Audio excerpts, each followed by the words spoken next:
Rudi nyuma boss. Oya braza tarisha maji hapo. Dukore suma. Rudi nyuma hivyo. Uko ngene boss. Ah! Be face on the floor. Mama. Hivyo. Gato suri nyuma gato.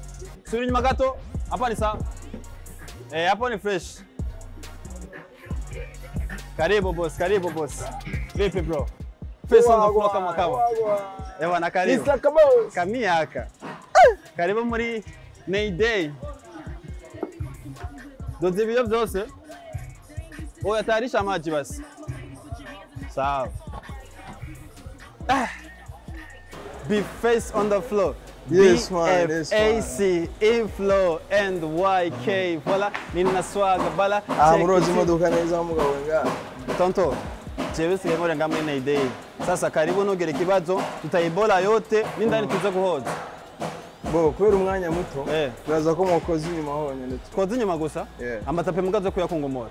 Karibu big face. Ngwane kupe kiti blaza. Kupe yo kiti ndugu. Ngwane kupe kiti blaza wikaya. None mrozi modoka ku ideni none mara sinahe. Sawa, wori mustari twemera. Karibu grand face. Sasa ushizimande y'imodoka ushaka mu ntosi. Egera nyuma gato. Uri serieux na. Ani sawa liko. Ni bon. Sasa wewe inakuaje sasa? Safi bro. Uko fresh. Ndio na karibu sana. Jessica ngora ngamuri ni Day. Ndo napambana. Niko na hustle. Urazi yuko nk'umujone foko dupambana. Mwanaume ni kupambana. Mwanaume ni kupambana kama kawa. Bi gute none? Fresh. Amakuru y'imisi. Kabisa ni bien. Hari umuntu yigeze kumbwira yuko ubuzima bw'ubustare buragoye cyane. Gusa rero sabwe. Iyo utanguye uvuga ngo ari umuntu yambwiye. Nce numva ari urusaku. Oya si urusaku. Mugabo n'umuntu ari muri industry nyene aririmba. Arinambiye ka boss nimba ugire ico nakubwira. Je ndacyari mu underground muganda akeneye kubaho nk'umustar. Yego. Kubaho nk'umustar bisigura iki? Sinyifata bus, sinyigira guca ibi nibi. Bface wamaze igihe kingana gute uhasolinga kugira imodoka yiwawe? Sha bro, biratwara igihe. Kandi birava no ku bitutsi by'abafana. Kabisa. Umuntu arashaka kuba gukunda nyene. Akababara n'ingene uhatera irege mu. Cyane gose. Kandi ataca ari bugufasha. Yego. Mugabo kandi akagenda nanagututse. Gusa sasa wewe brother naona niangusha. Wewe star tunamkubali unatembea na miguu brother unaenda na taxi za koza za hivi. Jiwazi. Sasa none essentiel sugushikira umuntu agiye bro. Wamye ufise dream yo kugira imodoka yawe ga Bface? Nari ndabishaka. Wamye ubishaka? Kimwe mu bintu mbashaka kumenya kivuye iwawe nama ndacyumvira misi yose Bface. Hariho Bface, hariho na gira uko ushaka Boniface. Ndakeneye kumenya hustles gira uko ushaka Boniface yaciyemo kugira ashike kuri Bface. Bo ni kubera ko hano hagati ndazi yuko ari espace tari noya. Ugwana ugira ube Bface. Nivya bibazo waciyemo, nizaye challenges wahuye nazo kugira ubaka izina gitwa Bface. Je narasirimuka ngo nitwe Bface. Tari bimeze gute? Narasirimuka ngo nitwe Bface nagize struggle zo kwiyigisha secondaire yose. Wiyigisha secondaire yose. Ata muntu numwe nsaba stilo, ata muntu numwe nsaba ikaye. Hari habaye ikibazo cyane. Ni struggle ikomeye. No ni decision y'umuhungu. Nkaje undi umuhungu. Kwera ntibisigura yuko famille yose yoburi karamu canke ikaye. Mugabo nk'umuhungu nkuko nyene yo bafashe ubuseri ukaza gukora kano kazi. Kabisa. Urumva ni nkuko wowe ntazi target yawe icyatumye ukora nga. Urashaka kubuje kurondera minerval. Ndabesha. Cyane gose. Cyangwa ukabuje kurondera amahera y'inzu. Kubera ko ibintu byose ibujumbura umuntu adafise inzu arapanga. Kandi urumva ubwo biri kose umubiri ni ubakwa n'amatafari. Cyane gose. Utegerezwa kujya. Kimwe mu ndirimbo zawe nkunda, iyo ndirimbo narabonye yuko Bface flow yamadifise kuva kera. Indirimbo yitwa Hip Hop is my style. Kama unapenda hip hop pandisha mikono juu. Say kama pamoja na Bface. Hip hop is my style. Hip hop is my swag. Blaza, I have a swag of mine every day. Kuva kera. Cyane gose took a long time zaboneka yuko hip hop iri muri wewe. Iyo niyo ndirimbo yamaye niyo yatumye abantu bamenya cyane gose. Bamenya impano yanje yo Yeah, kurapa. deep inside. Cyane. Yeah. Muga hari izindi rero nakoze imbere turi ko n'ujya mukobwa. Barazimenya ariko ijya niyo yabaye hit sana. Yaje nko ni nayo clip ya mbere nakoze nubwo yari clip y'ifake.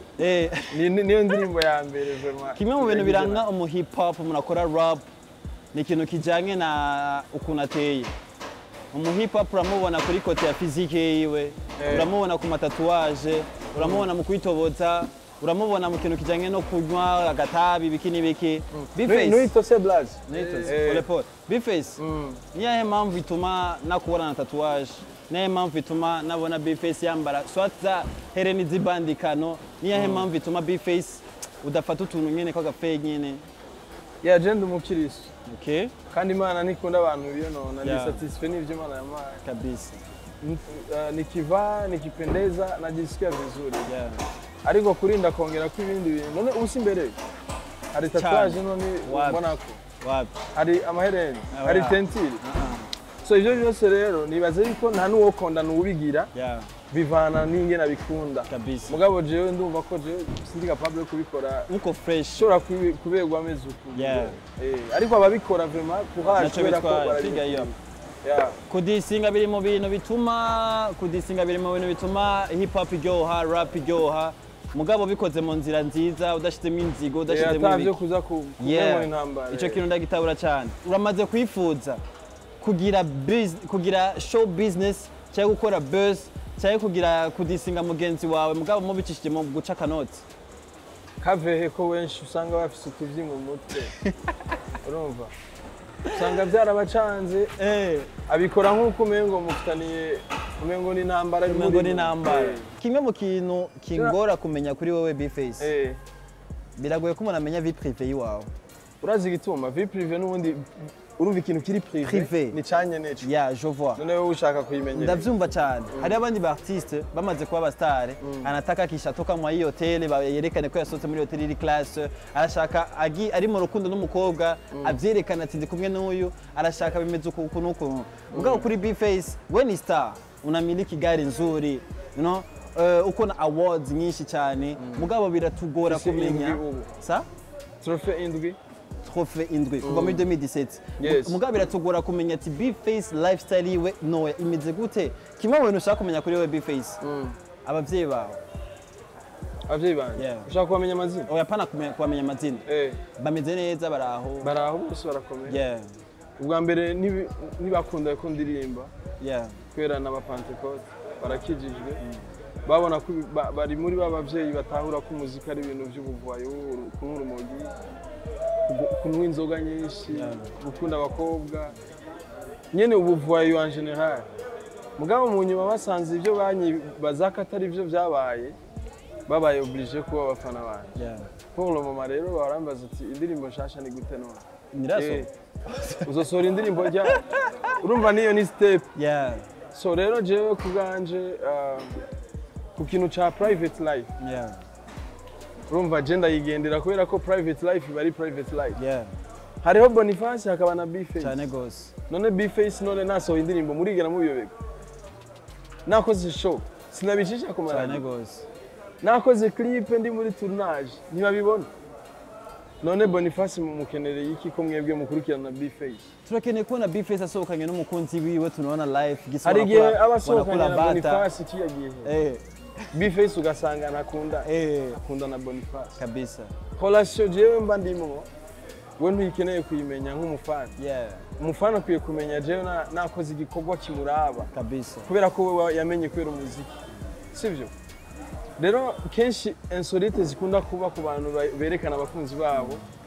Abantu bakunda gushira ibintu byabo hantu. Yeah. Amapoeme hapa na hapa. Muri commentaires zona kuri Facebook cyangwa Instagram. Nice couple. Couple nziza. Muraberanye sana muratisa muri bibanje muri bishe. Urumva? Blaze. Hari udupoemu bayanditse n'uvuga ati bana umushiri wanje ndakunda igename amaso yiwe sha yo kabisa itu atari komeza atari baje abantu baza muri commentaire urumva ko umunsi muri good situation ejo mugiye muri bad situation mugashwana kujya wabishize muri public ni kuza no guposta uvuga ngo ibihungu n'ibyana bibi n'ibihimbiri n'ibigomba utanguye kudutukira hamwe kandi wakundanye n'umwe wenyine après ugatangura kumuvuga ko amakosa ugatangura kumusuzugura ngo kwanza wewe nta n'ivyuzi no kurongora byiza uri umubono urumva ubwa mbere warashoboye kuresista 2 ans 3 ans mugabo muri no mwanya uri kurabona yuko atazi kurongora bihera nabi sana uri kurabona yuko atakea uri kurabona yuko nta rukundo afise muri iyo myaka 3 bari mu biki en même temps ubishize ko kuri irya ntuze babandi bandika ngo muraberanye muri bibadi nibo bagaruka bavuga ngo ingere mwaturenze induru nitware tuzi ko bizohera ku hana mu postingana ngo tware tubateze ijisho gusa ngo kwanza nimwe ari murakwigana wageze bakarongo mutacana mutacana sasa ivyo rero ivyo nibazi ko bibabaje ku muntu uzi neza ko wapostinze amafoto menshi kuri Instagram mushwanya ugacuja kuyafuta hari ikintu cyitwa kuboregwa na success kuboregwa na success twe tukira aba jeune birakunda kudushikira cyane bifese byarashitse kuko watanguye music 2009 watanguye music ndibaza yuko wari muri yaje nyene wasema dishosho ibiki nibiki wakati unatoa hit yako ya kwanza mugihe uvuga ati ndasohoye hit yanje abantu barayikunze ndayibona ndayumvise ku maradio atandukanye waraciye muri period yo kuboregwa na success ga Bface jewe je navutse ndi sage man navutse ndi umushinga ntahe ndi umupapa nico ituma nakubwiye nafashe decision yo kwiyigisha guhera muri 7e mpaka ndonke diplome kabisa bisigura yuko maze kuronka izo responsabilité uburi umuntu akuze urumva uburi umuvyeyi wawe rero hariho mind zimwe mbafise zitandukanye n'abadolescent cyane gose jewe ikintu cyahindutse kuri jewe kuva nangura kuririmba n'uburebure n'ubwana urumva ariko umuntu yahenze na 6 sasa ubibwirwa nuko yagize bya bindi wari kuravuga kabisa tatouage bamubwira ati bana we nuragira look big star aranje bibirwa barantuka ngo mvise isura z'igipasiteri ngo kandi ndi umuraperi urumva rero yaba ndi umuntu ari nyene mba influence n'ingoga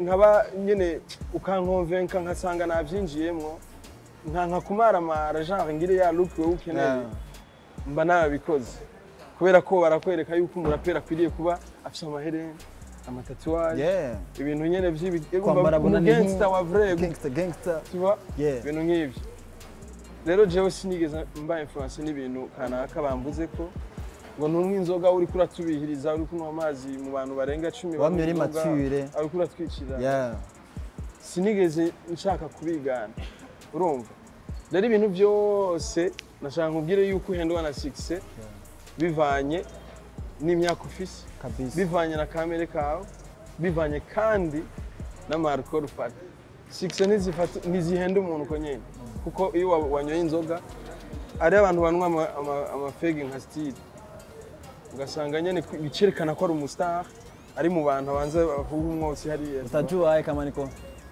na demarche gacihinduka kwanza agatambuka nk'umusani bakambwira ati wowe uri umustar ariko utambuka nk'umuntu mu taxi ukuntu kugira rero ubwo taxi ugikuremo utangura guhindura demarche ugara siva rero ivyo jewe ndabipinga man je mbayeho nk'umufana mbayeho nk'umufana arabo twabaririmbye bigira nico tuma indirimbo zanje ari revolution kenshi ndiko ndavuga ama insolite kubera ko je ntahura neza ko umuntu akwiriye kumva ikimvamwo apana ikimvako urumva simaka yuko wumviriza mira gupendaga sana vraiment uravuga ibintu bituma umuntu ahari ahindura mindset yiwe umuntu arashaka kumva iciyumviro ciwawe sivyo kubera hari abantu benshi baririmbye kubera basana Akon ngo je bambwiye ko nsana 50 cent mugabo ijwi rya uririmbye ndisiri yuko ucumengo ni impene bacumisi uravyo byari sanse kuririmba kubera talent nturirimbe kubera bakubwiye ngo usana na Chris Brown nico gituma ivyo byose bibahenda kubera ko bavyinjiyemo kubera bakubwiye ngo usana naka mugabo wagiye nko kubera ufise talent uvyumvamwo uvuga uti je ngomba kwigisha societe ngomba kwihindura mu buryo kanaka kubera ijwi ryacu rishika kure cyane gose hariho amajambo ukwiye gukontrola ukavuga ibi ukitwara uku kubera hariho insolite ukora bariya bose bakaba bariko barakujija umuntu wese aba ariko arakurabira hasi kabosa asigara umuborayi kabisa asigaye ari iki kumbe je mfite target ziwawe. Target ziwawe. Yeah. Rero ni vyiza yuko umuntu akora ibintu bifise akamaro muri society. Umuntu akumvirize araba indirimbo zawe agira icyo yungutse. Kabisa one of my best song imwe mu ndirimbo ngunda sana muri playlist yanje. Ndashobora kuvuga yuko muri top 10 ya playlist yanje. Nzutse mu gitondo irama inspiration yo guhaguruka ngavuga ati I'm the best. Ikama inspiration yo kuvuga ati ndashobora kuba nka naka cyangwa nkarenza kuba nka naka. Ni indirimbo yitwa Namba Moja. Iyo ndirimbo Bface harimo self confidence washize mu nyinshi cyane. Ituma n'umujene ahari avuga ati why not me? Jembo Riki. Ndiye tuchanane mwa ile ngoma. Mimi nakuanzia bro. Mimi nakuanzia. Haina shida. Iyo ndirimbo na message irimo hanini. Yeah. Ariko ku muntu ariko araryoherwa arayumva. Kwera ko ni trap yo gutamba. Namba moja. Namba moja. Maraki jemba ndiko ndatapa indirimbo. Kandi ndayitapa tanumwe arayumva. Ubiri sensorite yanjye. Gutapa indirimbo atamuntu numwe araye. Mugavuga ati ingoma ni namba moja. Sasa ujamariko atumena amatwi murazina. Taweza bro, igaraje yacu rero hari ama department menshi atandukanye. Ushaka vidange baraye gukorera, ushaka pensage baraye gukorera, ari ukubora tunapambana hapa. Hanyuma rero hari ibindi biboro bakora bya mekanike. Ivyo byose abantu barabikora. None ni iki do special nuko twege dufite ivyuma bigezweho. Do haute qualité. Nk'uvuze nimugire nk'abajama banje. Kwera abafise imiduga tuzanye benshi. Bashaka kuza kubashorera. Utanyambia ndababwira ko bafise ikido special kwera aho sinaciye hari amantu zega. Bface tizama kwanza igereje igisimeti. Ni urazi ninjinga kwera ko nabonye ariho hafi. N'ahandi hose kuva mu mirimo yifise mwene. Oya mugabo ivyuma dufise vraiment biri do haute qualité. Bien sana. Cyane gose. Uzanye imodoka yawe nuza kuba deje. Iyo ndirimbo rero Namba Moja napenda first penye ulichana BFAC nataka twende wote brother, nataka twende wote turagiye BFAC Inflow and YK manandika umwanya wose sinicara punchline nkazitondeka hamwe n'umuriro zucira umbiriza hit trap ni bala hit trap sarabasi barambari bara jojona va mu nzira kandogosura tene BFAC Inflow and YK vala nina swaga check itimba kwikabutura tukagoma twiruka n'amahera gushika umunsi tuzoyaronka saluti kwenye hibi najua watakubali. Put your hands up. Hey niggas, let me get Dania Ego, Dania Garage wewe. Bro, respect sana kabisa. Dania Jimbere TV. Dania Jimbere Magazine. Yeah man. TV. Naratakatala.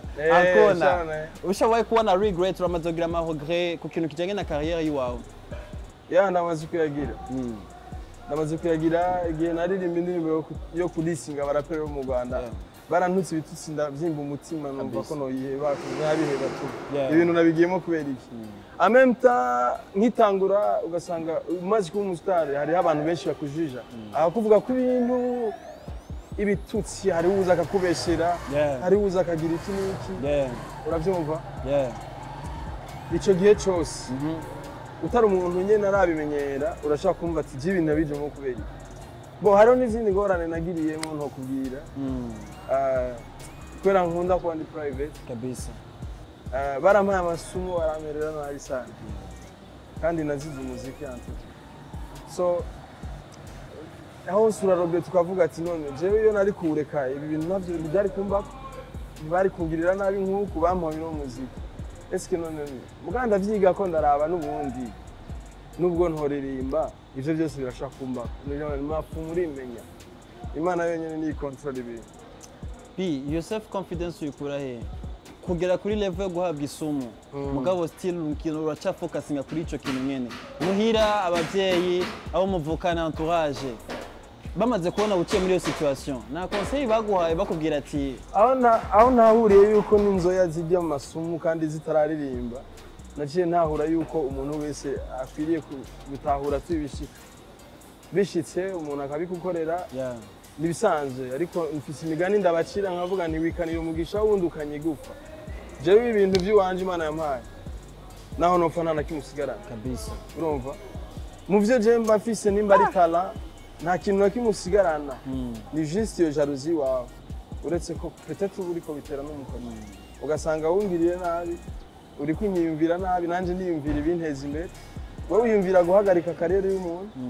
aho kwiyumvira guteza imbere kariyeri yawe uriko wiyumvira gustopa y'undi muntu kiwazi ameme tu muziki ari abantu bose umuziki wa twese umuziki uryoshe turi benshi naho nopfa ntiwose garurimba wenyine ivyo nari nshoboye ntavyo uza gukora umbabariye kubaza kino kibazo waramenye umuntu yaguhaye iryo shano Bo nubwo no mumenya nibaza uko atacu no mugira kubera sije no muremye aca yibarizwa n'Imana yenyene kabisa iyo hagize umuntu akurondera ikibi aba ariko akongerereza imigisha sivyo kubera ko ivyo bintu iyo umuntu ariko akuronderera kugukorera nabi aba ariko akongerereza imigisha Jenda kanditsa kubera ko hariyo akaririmbo nabonye ngo waridani wanatukimbiza kumbe wanatushindikiza manake abazi ko ariko arakwiruka inyuma nyene nk'umuntu agira kwica kumbe araguherekeje kugira ushike kuri ya principe yawe rero umuntu wese aba afise iyo nzigo afise umutima mubi ahubwo aze yiyegereze ujya mugenzi wiwe ujya generation yiwe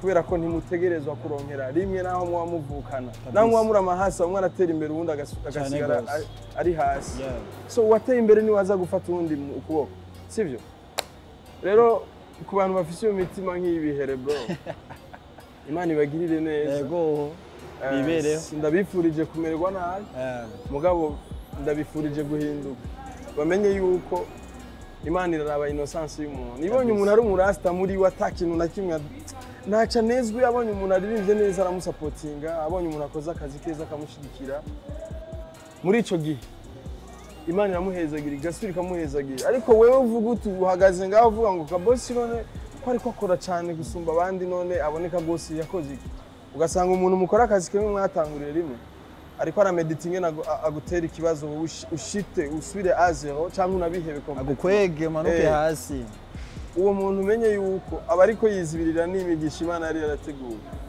hama rero wewe niyiwe gacija kuri wewe akaba yiteye umuko mina zani sa agenda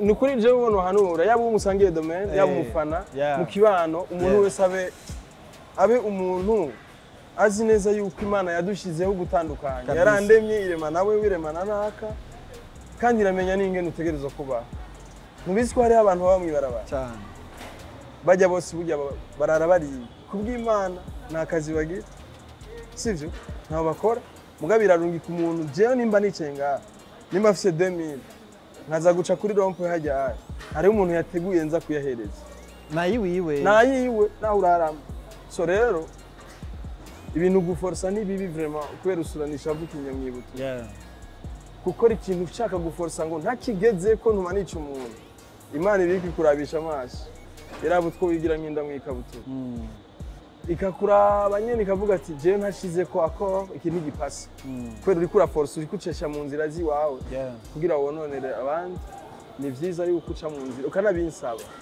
jewe yabikunda bface yabikunda binkundira nuko ndi mande yawe numviriza amajambo yawe kuko arafise anyigisha kandi nzaneze yuko akarigisha abantu bose reka tunjire ku ndirimbo yawe iyi situation wumva ndiko ndavuga ibishikira abantu benshi cyane gose ari umuntu agira jalousie na twebwe gusa no mu rudandazo bibaho umukonfirma wawe mukora bimwe ukadandaza bimwe ujyana kadandaza ibindi muri hafi wowe ukaronka abakiriya nawe ntabaronke bifu naanza atangura kuvuga ngo uriya muntu adandaza ibiharage byaboze wangu nujeyo kugira ngo umuronke ubanje kwica izina ry'umuntu reka abo uwo mwegera ukamubaza none uronka abakiriya gute erega hari igihe batinya kuzi wawe kubera ko wamufunze isura utazi no kubayagisha ubabwira uti bana uragura cyangwa ureke ubundi nawe avuga yo karibu urakujya wa maye karibu ukavuga uti bana karibu turoza imodoka neza ibintu nk'ivyo muri ico gihe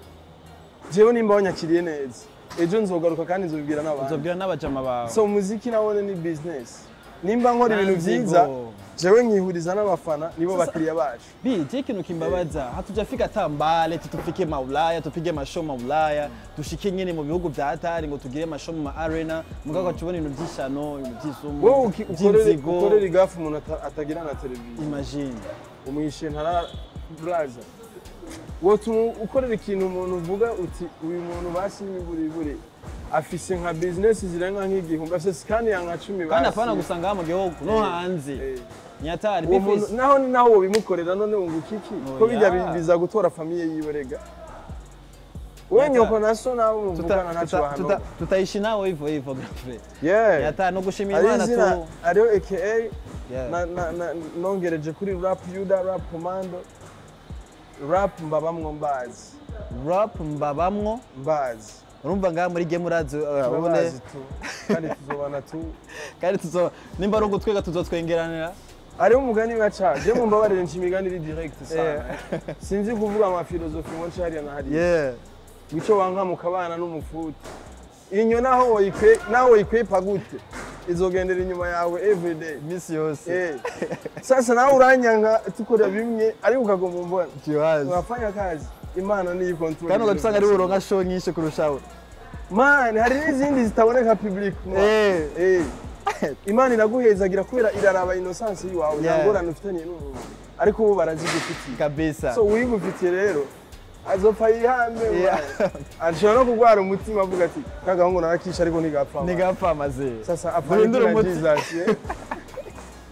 duhindura umutima je ndi petit frère wa Jesus kabisa nini dusangiye vye Imana ni papa wacu twese turavukana abana nanadagata bro reka twinjira ku ndirimbo yawe shasha ewana yitwa sorry irya ndirimbo turabona yuko investment ari nini cyane investment ari nini cyane warainvestishe cyane kugira ushike kuri rya nambwe sivyo b hari aba artiste benshi tubona baba legendary baragize amashow hanze bararirimbye mu ma video meza hanze ama clip menshi turanayakunda turanayasupportinga mugabo ikibazo ngunda kwibaza misi yose kubera iki à chaque fois umuvuduko bafise hari yanye bawuzanye no ucuhagarara ugiye kuraba difference y'ama clip sico kimwe ukamengo hari abana investisa cyane gurusha ino nkashaka abande aba artiste baja hari yanye unakutana ni video yuko fresh quality nziza byose bimeze neza mugabo ageze ino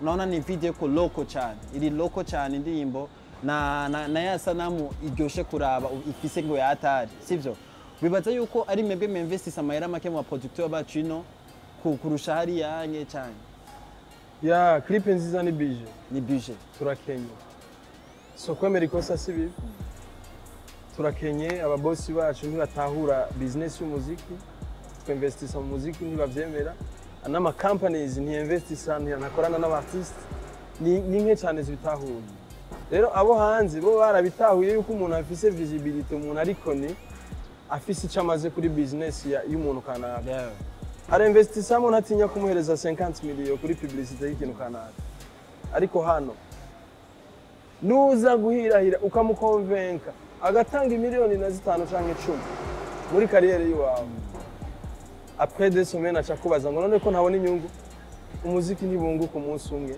ntabwo ari itomati bashoye nugufata umwanya kubera ko nigitegwa hari ukuntu ugiteragira après ukakibagarira après izuba ari bibaye byinshi ukakivomera na kariyere y'umu artiste niko babigenza usohoye indirimbo imwe nuce witega ngo ejo uzoshobora nka show muri stade nuzoce witega ngo uronka contrat muri UNICEF n'urugendo rurerure urabanza ugakora harya hariho ni keshi imbwa irinzi to kubuhanza niba yamenye inzugi nke bro iba yamenye inzugi nyinshi sana umuntu urashaka kumumenya muri 2022 yatangiye umuziki muri 2005 hari indirimbo za check sound yakoze zumviriza famille yiwe abakuze n'abakuzi n'abana bigana agaca akora kamwe konyene kagaca kamugira umuntu bagaca bavuga ngo ugiye ngo uyu mwana afise imigisha abaje araza agaca ahita yitinga abandi barasogorinze kumbe hawajuye background yiwe yarasagorinze arasubira abamuzi baramuzi tu uravyumva reka turangize neza kino kiyago cyacu kwa Jonas Kyagari yakwishaka huka kila kitu iko fresh wangi sipi netu mezinyoku wa grand frère mimi naona hawajamaliza vizuri abuziki kandi aburiki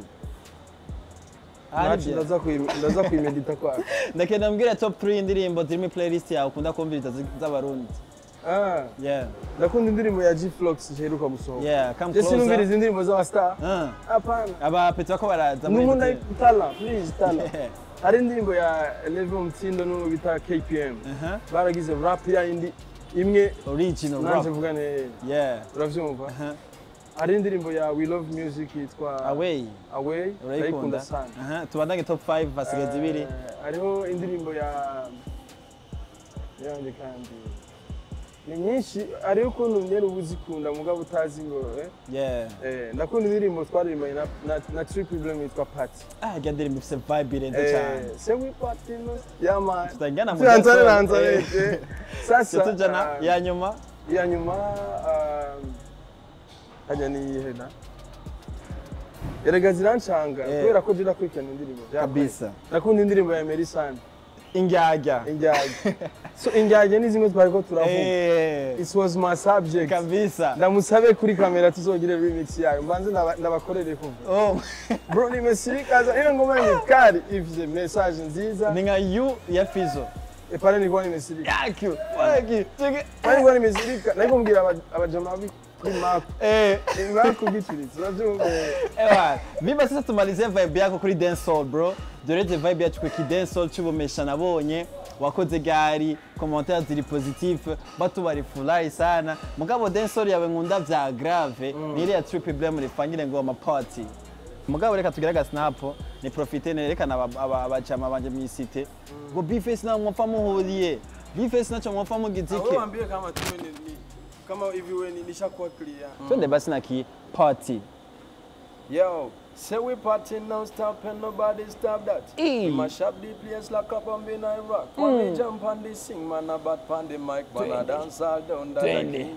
Make him no man, like him, man, I got a fine queen, tell them. All about the party, we not worry about them. Send them a Sam, stay me, and send them. Alright then, when me say champa, you feel get on the dance floor. Sit to the rhythm and then you get flow. Did it with the dance, king of the dance floor. To the muri party, whiskey, champagne, never. Muri party.